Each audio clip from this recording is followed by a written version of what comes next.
My sister exposed my biggest secret at my wedding, so I exposed hers. Reddit stories. My older sister, Rebecca, never missed a chance to remind me that I was the family's biggest disappointment. She was the golden child, perfect grades, Ivy League graduate, and now a high-profile attorney in New York. "Why can't you be more like your sister?" was practically the soundtrack of my childhood. What nobody knew was that while Rebecca was studying corporate law, I was quietly building something much bigger. At 18, I started a small legal research firm from my bedroom. Within a few years, that tiny operation had evolved into a network of over 40 partner firms who relied on my strategies. When Rebecca joined the prestigious firm Harrison & Cole, she had no idea that I'd quietly purchased the company's parent firm months earlier through my holding group. She was, unknowingly, working for me. At family dinners, she'd brag about her new office and her partner track. She'd look at me with that same condescending smile and ask, "Still doing your little consulting thing?" I'd just nod. Something like that.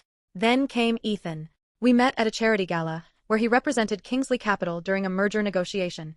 He had no idea that the mysterious CEO he was negotiating with was the same woman he'd just asked to dance. When we fell in love and he proposed, Rebecca lost it. She tried to convince everyone that he was too good for me, that something wasn't adding up. She demanded to be my maid of honor, and I knew she was planning something.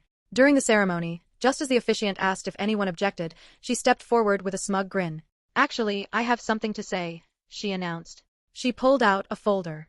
"Everyone deserves to know who Maya really is. She's been running shell companies, manipulating legal contracts, and she's not even a licensed attorney. I have proof, bank records, fake corporations, all tied to her." The crowd gasped. Ethan turned to me, confused. I smiled calmly. "You're right," I said. "I'm not a lawyer.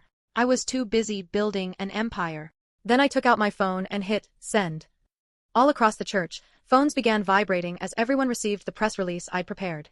"Ladies and gentlemen," I announced, "as of this morning, Sterling Strategic Group has completed its acquisition of Kingsley Capital. We're now the largest private legal network on the East Coast." Rebecca's face turned white. "That's impossible," she stammered. The senior partner of her firm, Mr. Grant, stood up.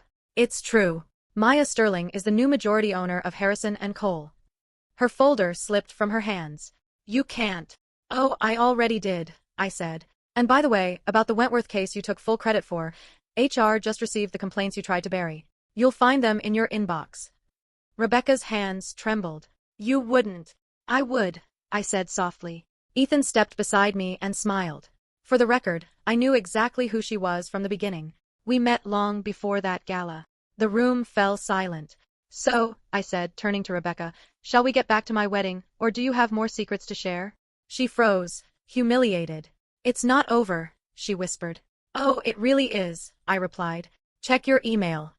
She did, and the color drained from her face as she read her termination letter from Harrison & Cole. "You can't fire me," she snapped. "I'm not firing you," I said sweetly. "I just approved the decision." That day wasn't just my wedding, it was my victory. Because sometimes, the best revenge isn't destruction. It's success.